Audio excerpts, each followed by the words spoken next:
everyone, and welcome to episode 1. There's one question that we get asked all the time, and that is, how did we get started? To give you an understanding as to how we got to where we are today, we want to show you where we came from. From our teens to our early 20s, we lived very toxic lifestyles. Our diets consisted of heavily processed foods, and we were well and truly addicted to refined sugar. We ate fast food at least once a week. Our favourite soft drink was Solo and Fanta, and when it came to the weekends, we would binge eat and drink all the time. We constantly suffered from fatigue, fluctuating weight, skin issues, and headaches. Our lowest point was at the age of 18, where we both hit rock bottom. We were both diagnosed with a benign tumour on our pituitary gland, which is at the base of your brain. At this time, we went through a roller coaster of emotions, an onslaught of medical appointments, and a cocktail of medication.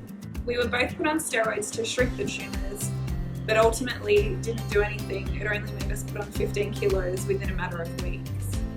Scan after scan and test after test, we were still given no answers as to why the tumours had developed.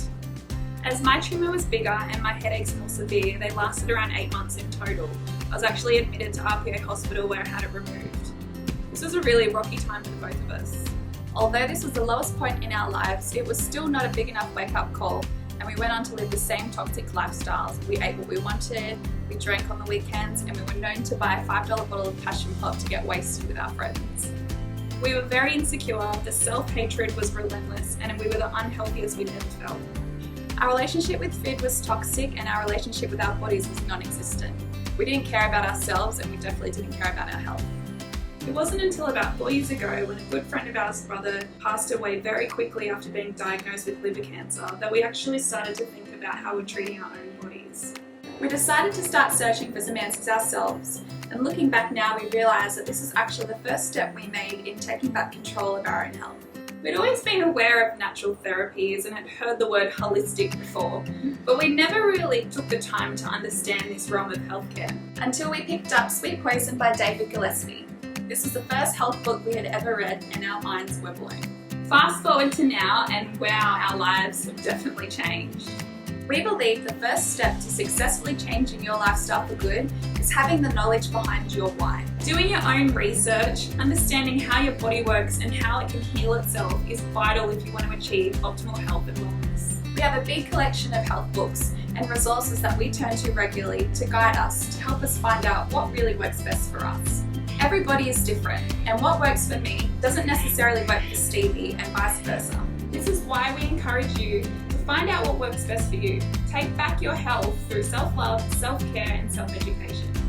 A few things we love to do is attend health seminars, constantly watch documentaries, and read through all different health books and articles. Some upcoming health seminars that you can go to feel empowered to start or keep going on your wellness journey are Don Tolman, David Wolfe, and the Charles Tarkey Women's Wellness Seminar. And here are some books we encourage you to read. We also suggest that you sign up to FMTV, where you'll have access to hundreds of different documentaries, recipes, and health articles to give your brain lots of food for thought. It's $10 a month, and it's worth every single cent. These are just some of the resources we use to constantly keep learning, expand our minds, and better ourselves. When making this kind of commitment to yourself, it's so important to take one day at a time. Don't try to overhaul your lifestyle overnight. It's so not realistic, and it's definitely not how we did it. Be patient and kind with yourself. Being healthy isn't just about the food that you eat, but it's also about the thoughts that you think, the words that you speak, and the little things that you do every single day. Once you have some knowledge and inspiration, why not try to implement some small changes to your daily routine? These small changes every day will eventually add up to a big change overall, and you will notice a profound difference in the way that you feel.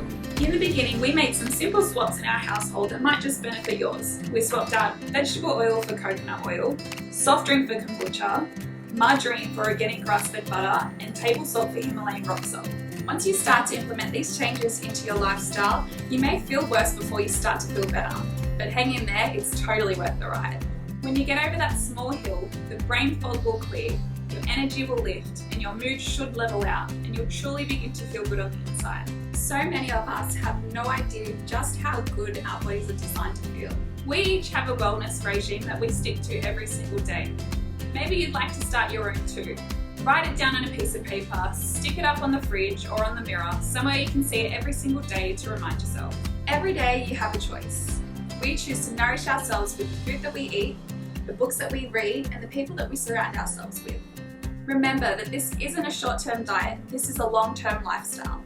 We hope you've enjoyed our first episode. If you've got any questions, please comment below and remember to subscribe.